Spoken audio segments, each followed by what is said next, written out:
Oi, tudo bem com vocês? Ai, agora vai ficar só minha voz sexy e o formulário de inscrição. Então, bora lá. Como vocês podem ver aqui, é de 2018, então pode ter mudado um pouco de lá pra cá, mas mesmo assim, eu acho que ainda vai ser útil essas informações pra vocês, beleza? Então, começando pelo nome, você vai escrever seu nome na sua língua nativa e no alfabeto. A gente vai ter o surname, o give name e o middle name. Para algumas pessoas que têm um nome grande, isso pode ser um pequeno problema, como o meu. Mas, por exemplo, eu botei o meu give name, é o primeiro nome, que é Clayton. O meu middle name é Moreira. E o meu surname, eu botei Moreira de Carvalho Júnior. Agora que eu vejo isso aqui de novo, eu botaria diferente. Mas, enfim, foi esse o documento que eu apliquei, certo? Então ele deu certo. Eu entrei. Esses aqui estão os quadradinhos, o segundo ponto, né? Eu não marquei aqui, eu marquei quando imprimi. Então, por exemplo, aqui, gender, né? Que é gênero. Se é homem ou mulher, que é homem, que é mulher, tá?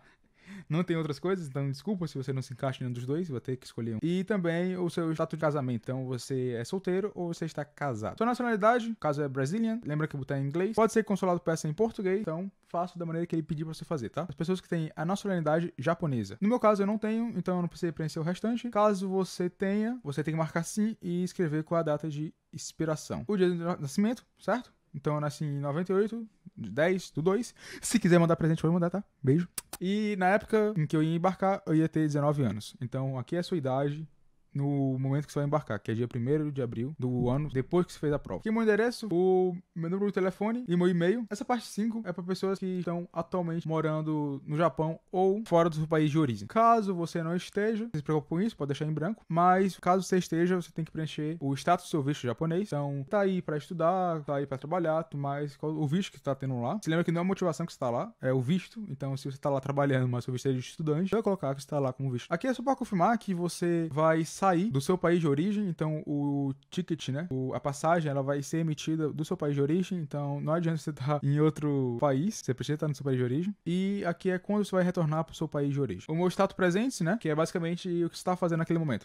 Na época eu estava estudando, a minha escola era a Organização Educacional Farias Brito, e eu não trabalhava, então aqui podia deixar em branco. Caso você trabalhe, você bota aqui, trabalhe, você bota aqui, e caso seja outro, sei lá, você bota aqui desocupado. Campos de estudos especiais da minha escola ou universidade. Aqui tu pode botar completo, ou pode dizer que não tem. Por exemplo, o meu, eu estudava para a turma ITA. Então, o foco do meu era matemática, física e química. E foi o que eu coloquei aqui. Certo? Agora entra uma parte um pouco mais chata, que é o seu histórico acadêmico.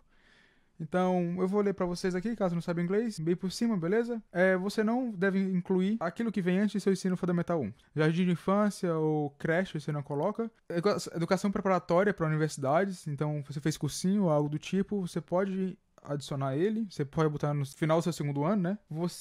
Caso você tenha passado em alguma universidade, você pode botar isso como se fosse uma conquista sua, então você pode dizer que você passou na Universidade Federal do Estado, pode dizer que passou no ITA, no IME, Unicamp, USP, qualquer um desses cursos. Caso você pulou por algum motivo algum ano, você tem que citar isso. Caso você tenha estudado em mais de uma escola, você tem que escrever essa outra escola também e especificar o tempo que você estudou naquela escola. Então é bem comum para quem é filho de militar e tal, que fica viajando. Você tem que calcular o tempo total que você ficou estudando, então desde o seu ensino fundamental 1 até o final do seu ensino médio. E caso você não tenha espaço suficiente, você pode usar uma folha à parte. Por exemplo, o meu, eu sempre estudei no Farias Brito, que meu pai é professor de lá. Então eu fiz o meu Primary Education, Elementary School, que é o fundamental 1. Então eu comecei em 2005 e até 2009. Então é 5 anos mais ou menos. Obviamente eu não tive nenhuma coisa boa nesse período, porque eu sou um vagabundo. Mentira, eu tive um, agora que eu lembrei. A vida que segue. Aqui é o Fundamental 2, o nosso 6º ao 9º. Então eu também estava estudando na Organização Educacional Farias Brito, Ceará, Fortaleza. Aqui é o tempo que eu estudei, né? 4 anos e as medalhas que eu ganhei, né? Então eu tive medalha de bronze na Olimpíada de Informática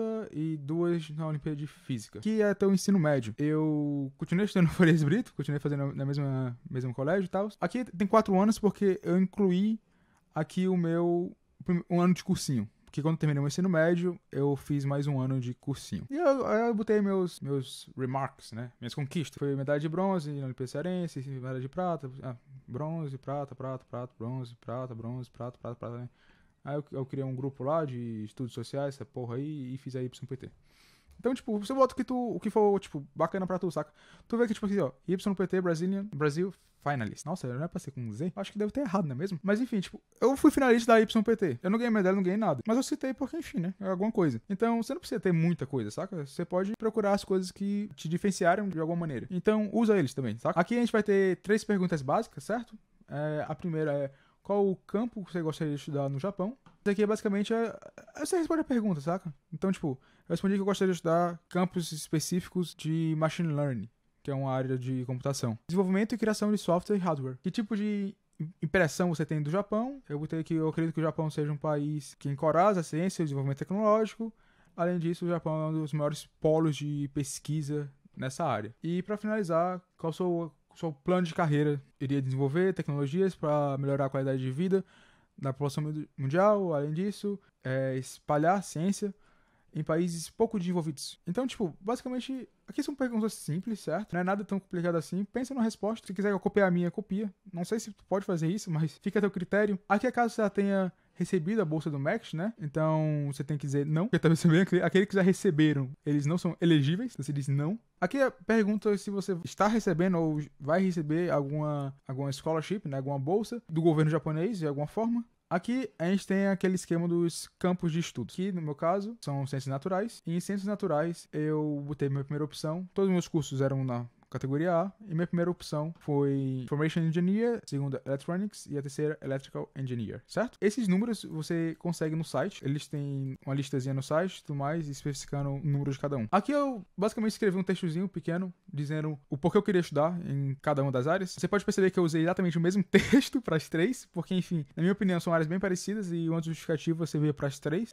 Não vou ler isso aqui, você pode pausar o vídeo e ler, pra você ter uma ideia de como eu fiz. Aqui é a minha habilidade linguística. Aqui você percebe que eu sou muito cara de pau, porque eu botei minha língua nativa como outra língua, mas fazer o quê, né? Perceba que eu, tipo, botei japonês 0, porque eu não sabia nada de japonês na época.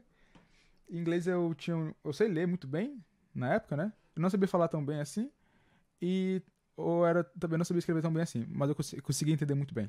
Então aqui foi autoavaliação, saca? Em português, obviamente, eu era fluente em tudo, né? Porque, pelo amor de Deus, né? A gente podia mudar aqui esse writing pra 2, porque, enfim, não sou tão bom escrevendo. E aqui é caso você tenha feito algum teste de proficiência, certo? Caso você tenha feito o Noryoki Shiken, que é o teste de proficiência em japonês, você pode botar aqui teu nível. Também tem outras provas e tudo mais. Na verdade, tem muitas provas de proficiência em japonês. Fui descobrir só quando vim pra cá. Aqui é um caso de inglês, certo? No caso, a gente tem o TOEFL e o outro aqui que eu não sei direito o nome. IELTS. Eu acho que é IELTS, não sei. Então, caso você tenha feito, você bota aqui tua nota. E outro também, obviamente, né? Você não é obrigado a ter feito. Então não se preocupe, caso você não tenha feito, deixa em branco, que foi como eu fiz, tá bom? Aqui eu coloquei, aqui é o endereço de emergência, número de emergência, caso tenha alguém morrendo, então eu botei meu pai aqui. Aqui é caso você tenha visitado o Japão alguma vez, você tem que botar as 3 últimas vezes que você tenha visitado e botar o propósito. É bem simples, obviamente, você bota a data que você entrou, a data que você voltou e disse o porquê. Eles, fui visitar meus pais, fui fazer sexo com asiáticas, fui ver anime. Então, tipo, você bota uma aplicaçãozinha. E pra finalizar, você assina teu nome lindo, maravilhoso, e bota a data da aplicaçãozinha, beleza? Que é a data que você está preenchendo esse documento. E pronto, você acabou de preencher o documento de aplicação do MEC. Lembrando que esse aqui foi de 2018, então não necessariamente vai ser igual para você, certo? Se liga nas nuances e se liga no que eles querem que você preencha. Se eles querem que você preencha em português ou em inglês. Tá bom? Foi isso. Espero que você tenha gostado do vídeo. Beijo e até a próxima.